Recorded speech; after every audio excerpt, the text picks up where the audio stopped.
Hey, how you guys doing? Brooklyn Prepper back at you. I'm just driving, going down to town. I'm up at my bug out house up here, and let me show you. A lot of snow, you know. Winters are hard up here, right? Let me just give you an idea.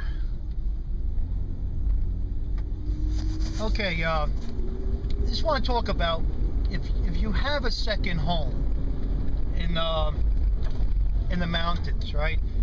It's very important where you really got to try to figure out how you're going to get here. If you could drive up here, it's fine. You know, if you cannot drive up here, you got to be prepared to have your route all mapped out where you can walk.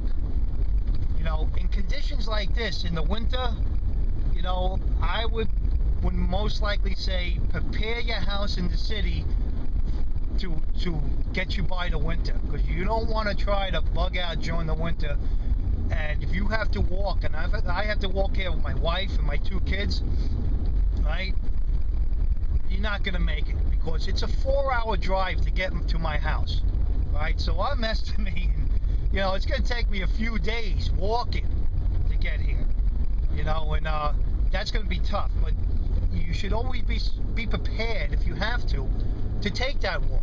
So if the weather is good, and you feel confident that you can make it up, the most important thing, you go on Google Map, right, and just like download pictures on your route coming up here, see where the tree lines are, because you don't want to be walking on the roads really. You want to try to walk in tree lines and just stay way out of sight as much as you can, especially if things get bad.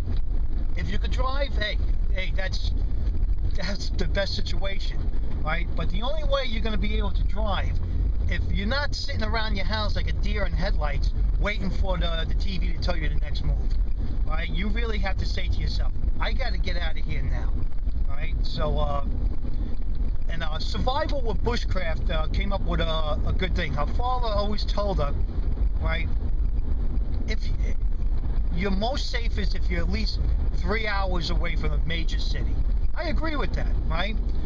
And if you are 3 hours away from a major city driving, you're days away from a major city if somebody has to walk.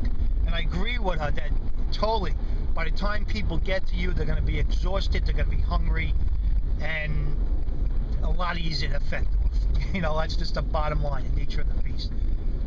All right, so anyway, you really got to just take into consideration that when you're going to bug out, right, have that walking route all planned out way ahead of time. Don't have it saved on your computer. Don't have it saved on anything electronic, a little notepad, nothing.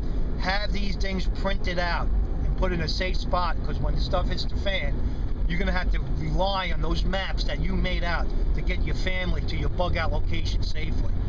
Right? Like I said before, you got to try to make that trip as soon as you can. Don't sit around and wait, right? If you feel something's going down, right, get out of there. Even if you have to take a couple of days off of work and everything does calm down and it was a false alarm, hey, you at least you're up there. You always could come back home with no problem, right? So those are my little words on having a place up in the mountains. You really got to try to map your driving route out, your secondary driving routes, your walking routes, your secondary walking routes. You really have to have this down pat, right? You have to have this information available when the shit does hit the fan. All right, that's my little 2 cents to you. And like I said, go to Google map your whole route out, look at aerial photographs of the route you're going to take. Try to determine, you got to watch out, determine there's some neighborhoods that are not so nice. You want to try to avoid. You want to try to avoid the real populated areas, right? So be smart, grit it out, and have a safe travel. That's what you're trying to do. And make sure, if you're going to be walking, have your backpacks ready, that you have your food, your water, right? Your firearm that's concealable. You don't want to be walking around with a firearm out in the open. You become a target, right? You just want to have everything nice and concealed. You want to conceal your food, conceal everything, right? And if you're going to be walking, if you can't drive out for some reason or another, they're shutting everything down, right? You want try to find those tree line routes, all along highways there's tree lines, and you just want to walk inside those tree lines. You got a lot better chances of getting where you're going. But if you're definitely a 3 to 4 hour drive from the city, you know, it's a few days walk, so you really got to prepare yourself for that, food wise and supplies wise. Maybe a little tent to have shelter if it rains out, and have some good rain gear with you.